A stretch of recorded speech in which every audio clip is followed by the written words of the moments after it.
Welcome to the deep dive. This is where we sift through the noise, stack up some really fascinating sources, and pull out the key nuggets of knowledge to get you informed fast. Today, we're diving deep into habits. It's a world that, can feel pretty overwhelming sometimes. Yeah, definitely. But as we'll find out, it's often about how these tiny, seemingly small actions can actually lead to some extraordinary results, life-altering even. Absolutely. And maybe to set the stage, let's start with a really powerful personal story. Okay, so picture this.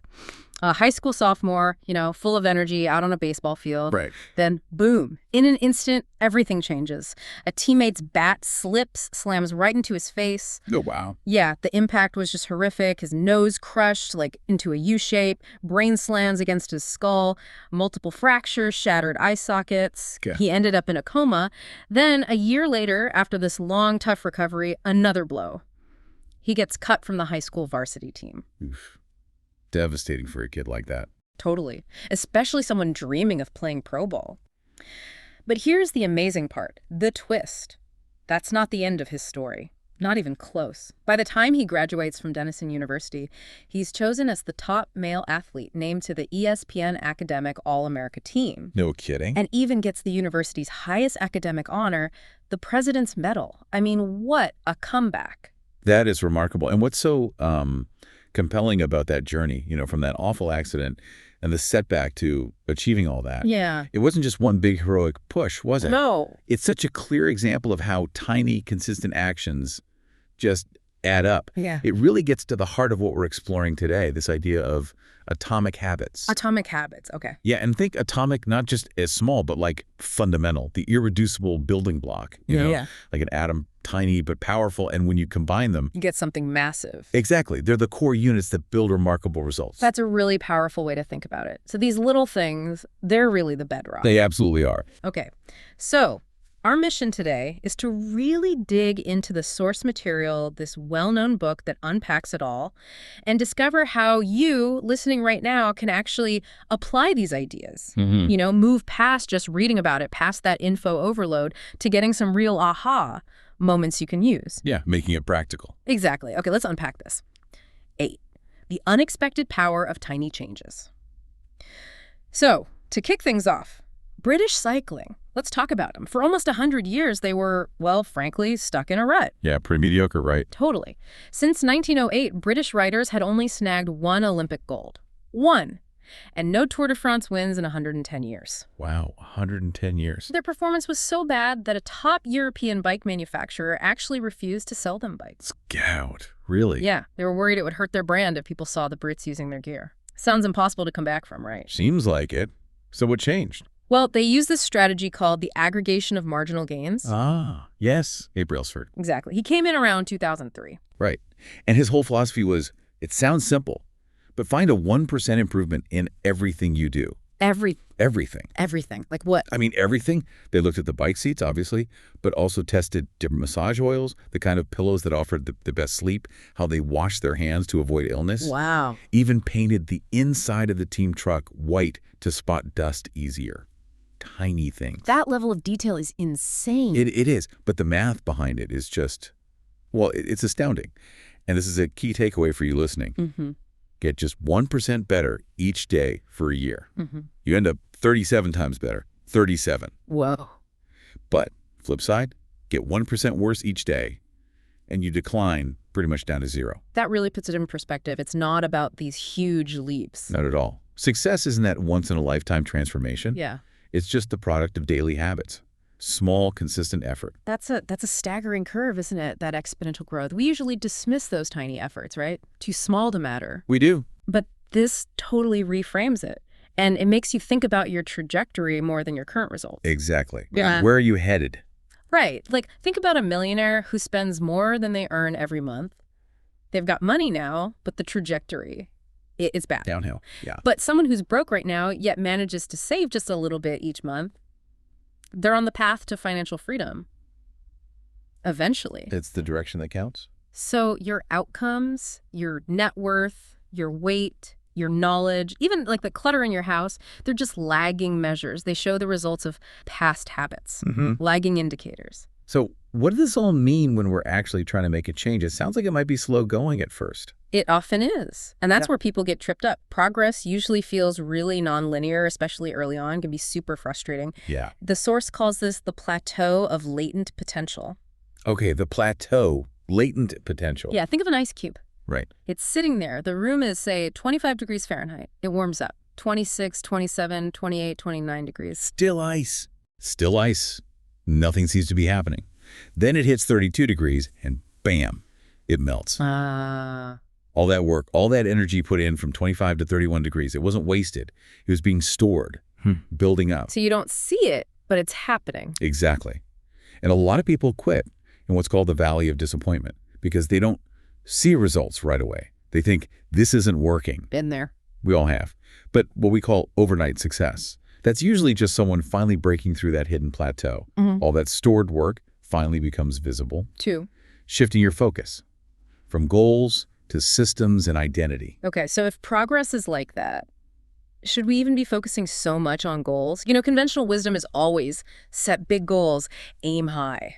That's a really good question. And the source gives a pretty nuanced take on it. Goals are about the results you want. Right. The outcome. Win the championship, build the business. Exactly. Systems, though, are the processes that lead to those results. Okay. The process. Yeah.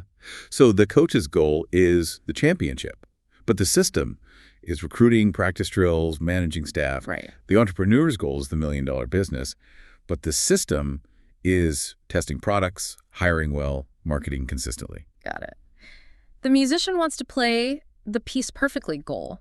The system is how often they practice, how they break it down. How they get feedback. Exactly. That distinction makes a ton of sense. But it also kind of highlights some problems with being only focused on goals, doesn't it? It does. What are some of those? Well, for one, and this really struck me, winners and losers often have the exact same goals. Good point. Every Olympian wants gold. Right. So the goal itself can't be the thing that separates them. Second, hitting a goal is just momentary. Like you clean your messy room, great. Goal achieved, but if you don't change the habits, the system that made it messy, you'll just be cleaning it again soon. You need to fix the underlying cause. Right. Address the system, not just the symptom. And third, and this one feels important for like just living life, focusing only on goals can restrict your happiness. It sets up this I'll be happy when mindset. The conditional happiness trap. Yeah. Once I reach X, then I'll be okay. Which is a tough way to live, always chasing the next thing. It really is. Yeah. And that's why this idea of a systems-first mentality is so powerful. Okay, systems first. Yeah. When you fall in love with the process, not just the outcome, you don't have to wait until you cross some finish line to feel good. So you get satisfaction from doing the work itself. Exactly. You can be satisfied anytime your system is running. The happiness comes from the daily action, the consistency. It's a huge shift away from that draining finish line focus. Okay, this is where it gets really interesting for me. The connection between habits and who you are, your identity. The deep stuff. Yeah. The source basically says true behavior change is identity change. Wow. Yeah. Every single action you take, it's like casting a vote for the type of person you want to become. A vote? How so? Well, like when you make your bed, you're casting a vote for I'm an organized person.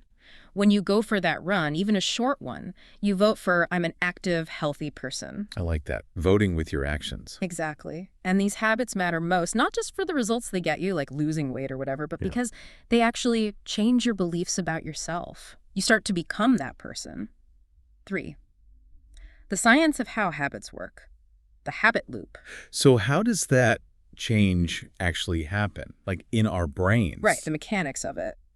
Well, our brains are incredibly efficient. They're always trying to save mental energy, right?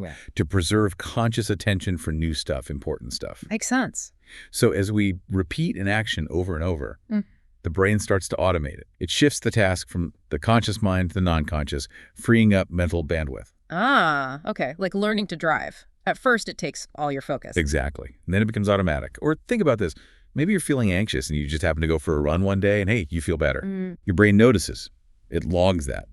Running is less anxiety. Yeah. So next time you feel anxious, under the right conditions, your brain might just nudge you towards running almost automatically. And that whole process, that automation, can be broken down, right, into steps. Yep, into a simple 4-step pattern that the source calls the habit loop. Okay, the habit loop, what are the steps? Cue, craving, response, reward. Cue, craving, response, reward. Okay, break those down. Sure. The cue is the trigger. It's some piece of information that predicts a reward is coming. Could be anything, a notification sound, the smell of coffee, seeing your running shoes. Got it. The trigger. Then craving. That's the motivation, the wanting of the reward. It's not the habit itself you crave, really, but the change in state it delivers. You don't crave smoking. You crave the feeling of relief it provides. Okay, that makes sense. The desire. What's next? Response. That's the actual habit itself, the thought or the action you perform. Whether you actually do it depends on motivation, how easy it is. Yeah. Friction. Right, how hard it is to do. And your ability, of course. And finally, the reward. The payoff. Exactly. It satisfies the craving. And crucially, it teaches your brain, hey, that action, that worked. Remember it for next time. So it closes the loop and reinforces the habit. Precisely. And what's really wild is that this isn't just a one-time thing. It's an endless feedback loop, running constantly every second you're awake. Wow. Always scanning, predicting, trying. Learning, often totally beneath our conscious awareness. And here's a kicker from the source. You don't even need to be consciously aware of the cue for the habit to start. Whoa. So it can just happen. It can just happen, which makes habits super useful and efficient, but also kind of dangerous if they're bad habits. Yeah, because they can take over before you realize it. Exactly. As actions become automatic, they slip into the non-conscious. You just find yourself doing them. It reminds me of that Carl Jung quote. Which one? Until you make the unconscious conscious, it will direct your life and you will call it fate. Ooh, that's powerful. Makes you want to pay more attention. 4. The 4 laws of behavior change in action. Make it obvious. Okay, so if that's how it works and things can happen unconsciously, the starting point has to be awareness, right? Absolutely. Step 1, you can't change what you don't even see. So how do you build that awareness? Well, one really practical tool from the source is the habits scorecard. Habit scorecard. Okay. It's simple, really. Just list out your daily habits. Everything. Getting coffee, checking your phone, biting your nails, and then honestly categorize them. Good plus bad or neutral. Just seeing it written down can be eye-opening. I can imagine just listing it all out. And we can actually learn something from the Japanese railway system here. They're famous for safety. Oh, yeah. How so? They use this system called pointing and calling. The conductors physically point at things, signals, speedometers, and call out the status aloud. Signal is green, speed is 75. Huh. Why do they do that? It forces a non-conscious habit, like glancing at a signal into conscious awareness. They have to use their eyes, hands, mouth, ears. It locks it in, reduces errors dramatically. Interesting. So how could we use that? Well, try pointing and calling for your own habits. Like if you're reaching for that extra cookie, say it out loud. I am about to eat this cookie. I don't need it. Eating it will make me gain weight. Huh. Okay. Might feel a bit silly, but I can see how that makes it real. It makes the consequences immediate and conscious. Okay, that's good. What else for making habits obvious? Implementation intentions. This is about getting super specific. Specific about what? When and where you'll do the habit. The formula is, I will behavior at time and location. Ah, okay. So not just I'll meditate more, but... Right. I will meditate for 1 minute at 7 a.m. in my kitchen. That clarity helps you stick to it, cuts through distractions. And it connects to that feeling of a fresh start, too. We're often more motivated at the beginning of a week or month. Makes sense. Plan it out. And you can build on that with habit stacking. This is genius. Habit stacking, like layering them. Kind of. You link a new habit you want to form to an existing habit you already do automatically. Oh, okay. How does that work? The formula is, after current habit, I will new habit. Give me an example. Okay. After I pour my morning coffee, I will meditate for 1 minute. Or after I take off my work shoes, I will immediately change into my workout clothes. Ah, you piggyback the new habit onto something you already do without thinking. Exactly. You can even make it more complex. Like, Yeah. after current habit, I will habit I need. After habit I need, I will habit I want. Whoa, okay, like sandwiching it. Kind of like, Yeah. after I finish dinner, current habit, I will clear my plate immediately, habit I need. After I clear my plate, I will watch my favorite show, habit I want. It uses a natural tendency, sometimes called the Diderot effect, where one action triggers the next. That's clever, stacking them up. And to really make those cues hit you in the face, environment design. Making the cues for good habits just obvious, impossible to miss. Right. Setting up your space for success. Yeah, like put your vitamins right next to the coffee maker. Leave your guitar out in the living room, not in the case in the closet. Make the healthy choice. The easy, visible choice. Put a stack of books you want to read on your bedside table. Fill up water bottles and leave them all over the house. It works. Remember that airport example? Shithole in Amsterdam? Oh yeah, the fly in the urinal. Exactly. They put a little sticker of a fly in the men's urinals, and cleaning costs went down 8% because, well, men aimed better. Such a simple environmental cue. Brilliant. And it highlights this core idea. The context is the cue. Habits get tied to the whole environment, not just one trigger. Okay, context is the cue. Explain that more. Well, think about insomniacs. They're often told, only get into bed when you're actually tired. Why? To reassociate the context of the bed solely with sleep. So the bed itself becomes a stronger cue for sleeping. Exactly. Which also means it's often easier to change habits when you're in a new environment. You escape all the old cues. Like going on vacation and suddenly finding it easier to exercise. Precisely. But if you can't just up and move, try redefining your current spaces. Use the one space, one use idea. One space, one use. Yeah. Don't eat or watch TV in your office space. Keep work out of the bedroom. Create distinct zones. It clarifies the cues. The big challenge today is our phones, right? Oh yeah. Total cue mashup device. Exactly. Work, entertainment, social connection, news. It's all jumbled together in one place, pulling you every which way. Make it attractive. Okay, law 2. Make it attractive. This feels intuitive. We do things that feel good. Right. And biologically, this is all about dopamine. Dopamine. The pleasure chemical. Well, yes and no. It's more accurate to say it's released in anticipation of pleasure. It's the wanting, the motivation chemical. That surge of dopamine is what drives you to act. Ah, the anticipation. So how do we make habits more dopamine-inducing? One powerful technique is temptation bundling. Temptation bundling. Okay, sounds fun. It is. You pair an action you want to do with an action you need to do. The classic example is Ronan Byrne, the engineering student who hacked his stationary bike. Oh yeah, what did he do? He connected it to his laptop and TV. Netflix would only play if he was cycling at a certain speed. Huh, that's brilliant. Yeah. So he bundled exercise need with watching Netflix want. Exactly. The formula we touched on earlier. After current habit, I will habit I need. After habit I need, I will habit I want. It makes the need feel much more appealing. That's a great hack. What else makes things attractive? Well, there's the huge influence of our social environment, the seductive pull of social norms. Fitting in. Peer pressure, basically. Sort of, but deeper than that. Humans are fundamentally herd animals. Belonging is crucial for survival, historically speaking. Being cast out was a death sentence. Right. Safety in numbers. So we have this deep-seated desire to fit in, to bond, to gain approval, and we tend to imitate the habits of 3 specific groups. Okay. The closemites, our friends, family, the people we spend the most time with. Their habits rub off on us. Makes sense. This is social proof. We look at what everyone else is doing. Think Amazon reviews, popular trends. We assume if lots of people do it, it must be the right thing. Follow the crowd. And the powerful people we admire, those with high status or success, we imitate them because we desire their results or approval. So surrounding yourself with people who have the habits you want can make those habits more attractive to you. Absolutely. It normalizes them, makes them feel like the thing to do. Okay, but there's a dark side to attractiveness too, isn't there? Oh, definitely.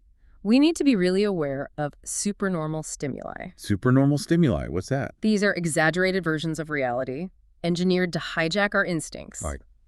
Junk food is a classic example. It's designed to hit our evolutionary preference for salt, sugar, and fat way more intensely than any natural food. Ah, okay. Hyperpalatable. Exactly. Or think about social media feeds, endless novelty, social validation cues, advertisements. They're all designed to be more attractive, more stimulating than reality. So they trigger our basic drives way too strongly. Precisely. They bypass our rational brain and go straight for the ancient wiring. Right. It leads to cravings and habits that might not actually be good for us. Recognizing this helps us see it's not just a lack of willpower. Our biology is being exploited. Make it easy. All right, law 3, make it easy. This feels like common sense too. We're lazy. Yeah, well, maybe efficient is a kinder word. But yeah, we naturally follow the path of least resistance. It's the law of least effort. Law of least effort. Is there like a historical example of this? Actually, yes. Think about how agriculture spread across the globe. It spread much faster east to west across Eurasia than it did north to south, like in the Americas or Africa. Why? Similar latitudes generally mean similar climates, day lengths, seasons. So crops and farming techniques could spread horizontally relatively easily. Moving north or south meant constantly adapting to new climates, much more effort. Fascinating. Less friction, faster spread. Exactly. So for our habits, we need to focus on reducing friction. Making the good stuff easier to do. Yep. Yeah. Choose a gym that's literally on your commute. Keep healthy snacks right at the front of the fridge. Junk food hidden away. Make it effortless. What about taking things away? Does that help? Definitely. Think addition by subtraction. Yeah. Japanese manufacturing famously got super efficient by relentlessly eliminating wasted steps and effort. Streamlining. Exactly. And look at successful modern products. Meal kits, ride-sharing apps, voice assistants. What do they all do? They remove steps, make things simpler, less friction. They make life easier. That's why they become habits. And you can set yourself up for this ease in advance, right? Yeah, absolutely. Priming the environment, getting things ready for future use. It's like laying out workout clothes the night before. Perfect example. Or the IT guy mentioned in the source, Oswald Knuckles, who resets the room after watching TV, puts the remote back, tidies the pillows. Why does he do that? Just neatness. Not just neatness, it makes the next action relaxing again later, or maybe doing something else entirely frictionless. The Macy's is ready. You're setting up your future self for success. I like that. Setting up future you. It connects to these things called decisive moments. Decisive moments. Yeah, those little choices throughout the day that set your trajectory. Like the moment you decide, take out or cook, stairs or elevator, drive or walk. The forks in the road. Exactly. They seem small, but they determine where you end up. And often, the habit isn't the big goal itself. It's the tiny action that starts you down that path. What do you mean? Well, the habit isn't necessarily doing the hour-long workout. It's putting on your running shoes. It's getting in the car to drive to the gym. It's the entry point. The gateway action. Precisely. Which leads us to the amazing 2-minute rule. Okay, the 2-minute rule. This sounds almost too easy. It does, but it's powerful. The idea is, when you start a new habit, make sure it takes less than 2 minutes to do. Less than 2 minutes? Like what? Almost anything can be scaled down. Read before bed each night becomes read 1 page. Do 30 minutes of yoga becomes take out my yoga mat. Study for class becomes open my notes. Just the very first step. Exactly. You make the starting ritual totally mindless. It's so easy you can't say no. It lowers the friction to get started, and often, once you start, you keep going. But what if you don't feel like keeping going? Then here's the key part. Just do the 2 minutes, and then stop. Seriously. Yeah, just stop. Yes, because showing up and doing something, even just for 2 minutes, reinforces the habit and the identity. It's infinitely better than doing nothing at all. Consistency beats intensity, especially at the start. Make it satisfying. Okay, law 4, make it satisfying. This brings us back to the reward part of the loop. Absolutely. And the cardinal rule of behavior change is right here.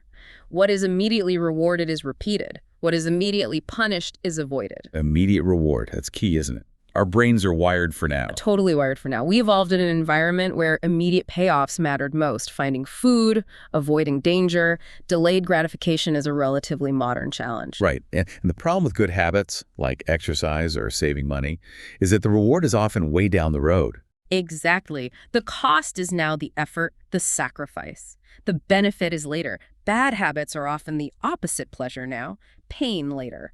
So our brains naturally prefer the bad habits in the short term. It often seems that way, which is why making good habits immediately satisfying is crucial. Remember the story about Stephen Luby in Pakistan? With the soap. Tell me about that again. Right. Poor sanitation in Karachi. People knew hand washing was important for health, especially for kids, but they just weren't doing it consistently. They knew but didn't do it. Common problem. So Luby's team partnered with Procter & Gamble. They introduced Safeguard soap. And the key was the soap lathered really nicely. It smelled good. It made washing your hands a slightly pleasurable experience. Immediate sensory reward. Exactly. It felt nice right now. And guess what? Hand washing rates soared. Health outcomes improved dramatically. Not because people learned new information, but because the habit itself became satisfying. Wow. So how can we apply that? How do we make, say, saving money immediately satisfying? Great question. One super simple technique is habit tracking. Like just checking off a box. Yep. Putting an X on a calendar each day. You stick to your habit, whether it's exercise, writing, not smoking. How does that help? Well, several ways. It's an immediate visual cue of progress. It feels good to make the mark, to not break the chain. It's motivating. and it reinforces your identity. Look, I am the kind of person who does this. It provides that little hit of satisfaction right away. Okay, tracking makes sense. But what happens when you inevitably miss a day? You break the chain. Does that ruin everything? Ah, good point. Life happens. The crucial rule here is never miss twice. Never miss twice. Yeah. Everyone misses one day occasionally. The key is to get back on track immediately the next day.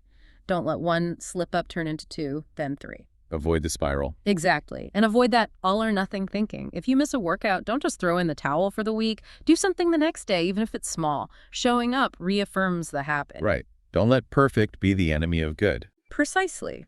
And sometimes, especially with long-term goals like weight loss, where the scale might not move for a while, focusing on non-scale victories helps. Like what? Like your clothes fitting better, having more energy, sleeping well. Those provide satisfaction even when the main metric is stuck. Okay, that's making good habits satisfying. What about the flip side?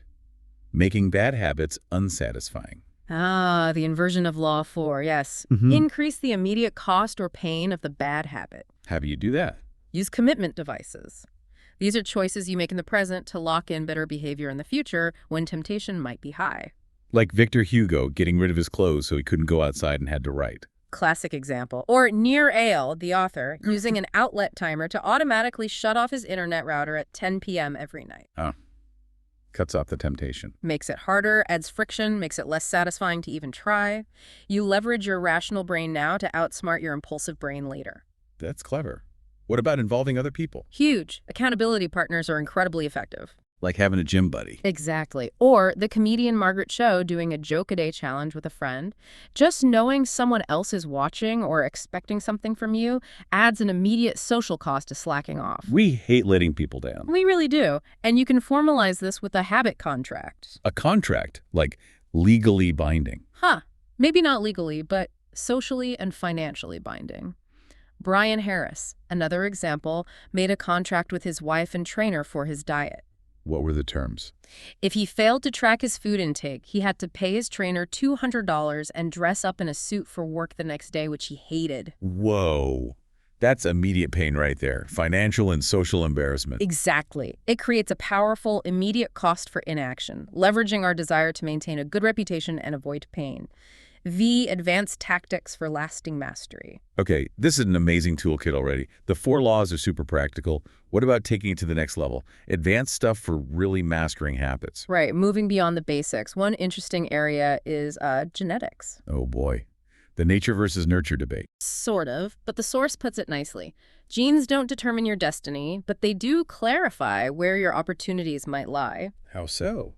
Well, your personality, which has a genetic component, think the big 5 traits like openness, conscientiousness, etc., might make certain habits feel more naturally satisfying or easier for you specifically. So play to your strengths, basically. Exactly. Align your habits with your natural inclinations where possible. It makes them easier to stick with long term. So how do you figure out those strengths? It often involves what's called the explore-exploit trade-off. Explore, exploit. Yeah. You might need an initial period of broad exploration, trying different things, different hobbies, different approaches before you narrow down and really exploit what works best for you, what you're good at, and what you enjoy. Like sampling appetizers before choosing your main course. Good analogy. And if you find the game you're playing feels stacked against you, the advice is create your own game. Combine your unique skills in a way that reduces the competition. Find your niche by blending skills. Makes it easier to stand out and feel successful, which is satisfying. Okay, what else for mastery? The Goldilocks rule. Goldilocks. Not too hot, not too cold. Exactly. Peak motivation happens when you're working on tasks that are just manageable, right on the edge of your current abilities. Not too easy, so you get bored. Right, and not too hard, so you get discouraged and give up. A sweet spot of challenge. Steve Martin's comedy career is used as an example. He didn't try to reinvent his whole act overnight. He constantly tweaked it, added maybe just a minute or two of new stuff each year, keeping the core that worked, but always pushing the boundaries slightly. Just enough success to stay motivated, just enough challenge to keep improving. That's the zone. But, even when you find that zone, there's another big challenge. What's that? Boredom. Boredom. Really? Seems counterintuitive for mastery. It's maybe the biggest villain. An elite weightlifting coach said something profound. The difference between the best athletes and everyone else is who can handle the boredom of training every day, doing the same drills over and over. Wow. Just grinding it out. Professionals stick to the schedule even when they're not in the mood. Amateurs wait until they feel inspired. Mastery requires pushing through the monotony sometimes. That's a tough truth. And habits themselves can have a downside, right? Once they're automatic. They can. As things become automatic, you can become less sensitive to feedback. You stop paying close attention. Mistakes can creep in. You're on autopilot, maybe not the good kind. Exactly. You might assume you're getting better just because you're doing it a lot, but you could just be reinforcing existing flaws, not actually improving. So how do you combat that complacency? Through deliberate reflection and review, you have to periodically check in. Like how? Pat Riley, the famous basketball coach, had his championship behavior effort system where they tracked stats related to effort and teamwork, not just points. It kept players focused on the process. Making the process conscious again. Right. Or keeping a decision journal. Writing down big decisions, why you made them, what you expect, and then reviewing the outcomes later. It helps you see patterns and refine your thinking, your habits. So habits get you going, but reflection keeps you improving. You need both for true mastery. Habits are necessary, but not sufficient. And finally, something about identity again, making it flexible. Yeah, this is key for long-term resilience. Don't tie your identity too tightly to one specific role or achievement. Like I'm a CEO or I'm a marathon runner. Right. What happens if you lose the job or get injured? If your identity is too brittle, it shatters. Instead, define yourself by broader values or traits. So instead of I'm an athlete, maybe I'm the type of person who is mentally tough and loves a physical challenge. That identity can adapt to different circumstances, taking up a new sport, facing a different kind of challenge. It lets you keep your core self even when things change. being adaptable, flowing with life. Exactly. And remembering that ultimately, emotion often drives action more than pure logic. Emotion drives action. Think about it. We have reasons for doing things, but those reasons usually connect to a feeling, a desire to change our state. Suffering or dissatisfaction often sparks the desire for change. Desire gets you started. And pleasure, satisfaction keeps you going. Precisely. Wanting and liking, those are the engines. Wow. What an incredible journey through this. From the power of those tiny 1% changes to focusing on systems and identity, and then these really practical 4 laws.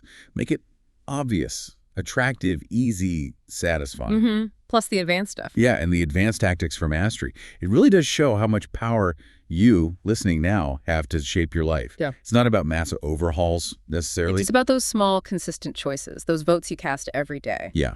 So maybe a final thought to leave everyone with. Okay. As you go about your day, just consider, how is your current environment and the small, maybe seemingly insignificant choices you're making right now, how are they casting votes for your future self? What votes could you cast today consistently that would genuinely surprise the you of 10 years from now? That's a great question to ponder. What votes will you cast? Thank you for joining us on this deep dive. We really hope this conversation empowers you to build the life you want, one atomic habit at a time.